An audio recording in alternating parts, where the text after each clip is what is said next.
सरकार की ओर से आयकर रिटर्न में 5 लाख की छूट दी गई है कि अगर किसी ने आईटीआर भर रखी है और उसकी सड़क दुर्घटना में या आकस्मिक मृत्यु जाती है तो पिछले 3 साल में जो उसने इनकम करी है उसकी वैल्यू निकाल कर उसको एक मुश्त राशि सरकार की तरफ से भी मिलती है। नमस्कार, कैथल खबर से मैं विक्रम यादव। आईटीआर यानी इनकम टैक्स रिटर्न की लास्ट डेट वो 31 दिसंबर है। और इनकम टैक्स रिटर्न है क्या, इसके क्या कुछ बेनिफिट हैं और ये इसके बारे में पूरी जानकारी के लिए हमारे साथ बार एसोसिएशन टैक्सेशन के प्रधान हैं एडवोकेट अशोक गोयल जी, वो मौजूद हैं। उनसे जान लेते हैं पूरी जानकारी के लिए कि आईटीआर वास्तव में है क्या और क्या कुछ इसके बेनिफिट हैं। कुछ लोग हालांकि इसको भरने से हिचकिचाते हैं, डरते हैं, तो इस इन सब जानकारी के लिए हम बातचीत करते हैं एडवोकेट अशोक गोयल जी से। जी सर, नमस्कार। नमस्कार जी। सर, आईटीआर के बारे में बताओ सबसे पहले, तो है क्या ये आईटीआर? आईटीआर आयकर रिटर्न जिसमें हमें अपनी वार्षिक आय का ब्यौरा देना होता है, परंतु कुछ लोग इससे भरने से कतराते हैं जी कि पता नहीं क्या हो जाएगा। मैं आपको बताना चाहता हूँ कि आयकर रिटर्न जो हमारी पूरे साल की आय होती है और उसमें से हमारे जो खर्चे निकल जाते हैं उसको निकाल के जो शुद्ध मुनाफा होता है जी उसे हम आयकर विवरण में दिखाना होता है। जी सरकार की ओर से आयकर रिटर्न में 5 लाख की छूट दी गई है, जी परंतु किसी व्यक्ति का अगर टीडीएस या टीसीएस किसी भी स्रोत से कटता है, जी क्योंकि आजकल अगर गाड़ी लेनी है, अगर 10 लाख से ऊपर गाड़ी की कॉस्ट है तो उसका भी टीडीएस काट लिया जाता है। जी जहां व्यापारी को कमीशन मिलता है एजेंसियों द्वारा या पक्के आड़तियों द्वारा या सेलर वाला द्वारा उनका टीडीएस काट लिया जाता है। उसको लेने के लिए 2.5 लाख की सीमा है। 2.5 लाख से ऊपर इनकम अगर नहीं भी है और टीडीएस कटा हुआ है तो भी रिटर्न भरना अनिवार्य है। जी या कोई एलआईसी की पॉलिसी, कोई बीमा पॉलिसी वगैरह लेनी है जी तो उसमें भी आजकल 3 साल की आईटीआर देखते हैं। जी उसी रेशो के आधार पर करदाता की वैल्यू लगाई जाती है, उसी हिसाब से हमें टर्म लोन मिलता है। जी टर्म लोन के जो बेनिफिट हैं, आजकल जो बीमारियां चली हुई हैं, लोग इसलिए टर्म लोन की तरफ ज़्यादा आजकल ध्यान दे रहे हैं। उसमें व्यक्ति का पूरा बीमा हो जाता है और किसी भी तरह की कोई घटना, दुर्घटना या जो बीमारी की आकस्मिक मृत्यु हो जाती है जी उसमें टर्म लोन का उनको पूरा बेनिफिट मिलता है। और टर्म लोन तभी मिलता है जब आयकर रिटर्न दाखिल की हुई हो। जी और काफ़ी अन्य बेनिफिट आयकर रिटर्न के हैं, जैसे इससे एक तो नंबर 1 की पूंजी बनती है। अगर हम आयकर रिटर्न दाखिल ही नहीं करेंगे तो उसमें किसी प्रकार की अपनी पूंजी नहीं बनती। जी आयकर रिटर्न मेरी रिक्वेस्ट भी है और मैं निवेदन भी करना चाहता हूं सभी से कि अपनी आय जरूर दिखाएं, जी क्योंकि कल को हमें किसी प्रकार की प्रॉपर्टी लेनी है, उसमें वाइट मनी की जरूरत पड़ती है। तो वाइट मनी के लिए आयकर रिटर्न का दाखिल होना बहुत ज़रूरी है। जी आयकर रिटर्न में पूरी आय दिखाएं, चाहे टैक्स बने या ना बने, जी वो एक दूसरा मैटर है, परंतु हमें सभी को आयकर रिटर्न भरनी बहुत ज़रूरी है। जी और अन्य तरह के बेनिफिट भी आयकर दाताओं को मिलते हैं। लोगों को पता नहीं, पीछे यूट्यूब पे भी आई थी और न्यूज़पेपर में भी आई थी कि अगर किसी ने आईटीआर भर रखी है और उसकी सड़क दुर्घटना में या आकस्मिक मृत्यु जाती है जी तो पिछले 3 साल में जो उसने इनकम करी है जी उसकी वैल्यू निकाल कर उसको एक मुश्त राशि सरकार की तरफ से भी मिलती है। जी इसमें लोगों को जागरूकता नहीं है, लोगों को इस बारे में नहीं पता है। मैंने यूट्यूब पे भी पढ़ी थी और न्यूज़पेपर में भी आई थी, सरकार की पॉलिसी चाहिए।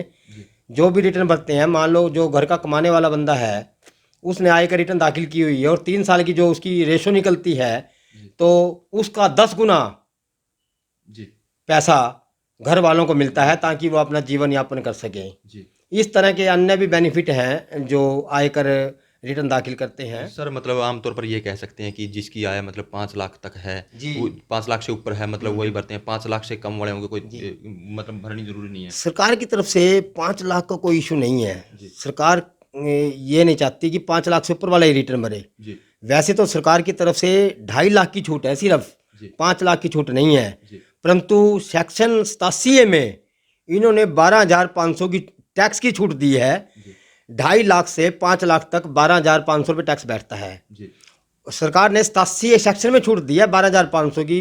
मान लो हमने 4 लाख की रिटर्न भरी, जी उसमें हमारा टैक्स बैठ गया तो जितना टैक्स बैठेगा 87 सेक्शन के अंदर टैक्स की छूट है, ना कि उसको 5 लाख तक की छूट है। सरकार की तरफ से जो एडवाइजरी जारी है उसमें 2,50,000 तक प्रत्येक आदमी को छूट है। और मैं तो ये सुझाव देता हूँ कि 2.5 लाख से कम भी अगर इनकम है तो आयकर विवरणी दाखिल अवश्य करनी चाहिए, ताकि हमारी पूंजी बनती रहे। और आपात स्थिति में हमें कोई चीज़ की आवश्यकता है, कोई प्रॉपर्टी लेनी है या कोई व्हीकल लेना है, तो उसमें हमारी आयकर विवरणी काम आ सके। 5 लाख सरकार की जो पॉलिसी है 5 लाख की, 5 लाख तक किसी प्रकार का कर नहीं है। अगर किसी की इनकम 5 लाख से 1 रुपया भी ऊपर है तो उसको सेक्शन 87 की छूट नहीं मिलती, उसको 12,500 रुपये टैक्स भरना ही पड़ेगा। ये थोड़ा सरकार की पॉलिसी गलत है।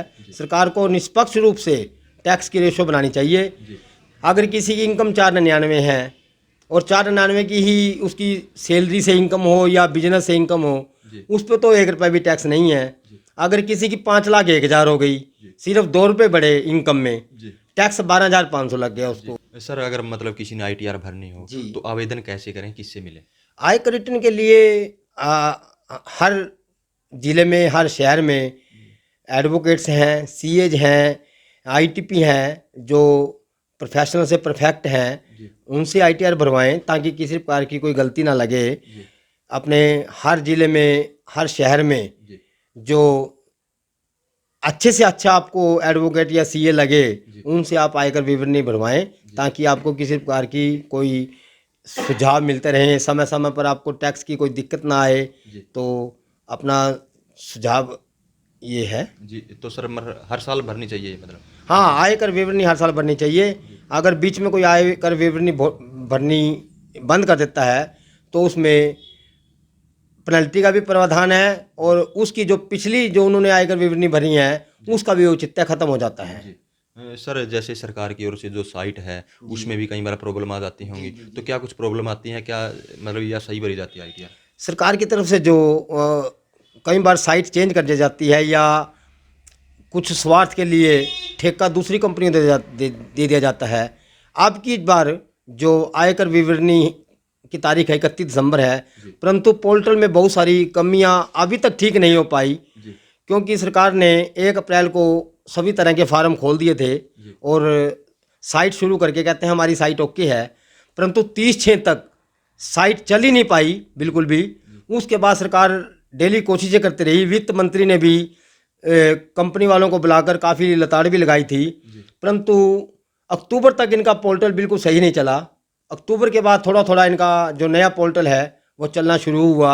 उसमें भी कई बार चेंजिंग की गई, कई बार साइट को सॉफ्टवेयर को अपडेट करना पड़ा, परंतु बीच में कुछ समय के लिए सही चलते हुए आजकल जैसे आखिरी रिटर्न की तारीख आई हुई है तो साइट पे लोड ज़्यादा पड़ा हुआ है, साइट हैंग हो जाती है तो रिटर्न प्रॉपर जा नहीं रही। कई तरह के OTP जैसे लगाना होता है, आजकल OTP की कंडीशन लगा दी है सरकार ने, क्योंकि अगर OTP नहीं लगेगा या तो आधार कार्ड से OTP लगाओ या डिजिटल सिग्नेचर से उसको वेरीफाई करो। अगर वेरीफाई नहीं होगी तो सरकार ने गाइडलाइन भी दी है कि 3 महीने बाद इसको कैंसिल कर दिया जाएगा, यानी कि रिटर्न अगर आपने भरी भी है तो ना भरी हुई मानी जाएगी सरकार की तरफ से। तो इसमें काफ़ी OTP काफ़ी समय से नहीं जा रहा है, OTP जाने में बहुत दिक्कत आती है। तो सरकार को इसकी तरफ से रुख अपनाया पाते हुए इसकी या तो डेट एक्सटेंड करें या सॉफ्टवेयर को दुरुस्त करें ताकि लोगों को परेशानी ना हो। सर जैसे आपने बताया OTP की दिक्कत आ रही है या सही साइट नहीं चल रही, तो क्या डेट आगे बढ़ सकती है? हाँ, डेट बढ़ने की पूरी संभावना है, परंतु लोगों को सतर्क रहना चाहिए। समय से पहले अपना कार्य संभाल कर और समय से पहले अपना निबेड़ देना चाहिए कार्य, ताकि बाद में लास्ट डेटों में दिक्कत ना आए। परंतु डेट बढ़ने की पूरी संभावना है। अगर डेट भी बढ़ती है, ज़्यादा लंबी डेट नहीं बढ़ेगी, अब की बार कुछ दिनों के लिए राहत मिल सकती है। तो ये थे हमारे साथ एडवोकेट अशोक गोयल जी, जिन्होंने ITR के बारे में बताया और ITR भरने के अनेक फ़ायदे भी इन्होंने गिनाए। अब भी जो ITR भरने की लास्ट डेट 31 दिसंबर तक है, तो इस वीडियो को ज़्यादा से ज़्यादा शेयर करें, लाइक करें, कमेंट करें, ताकि ज़्यादा से ज़्यादा लोगों तक यह मैसेज पहुंच सके।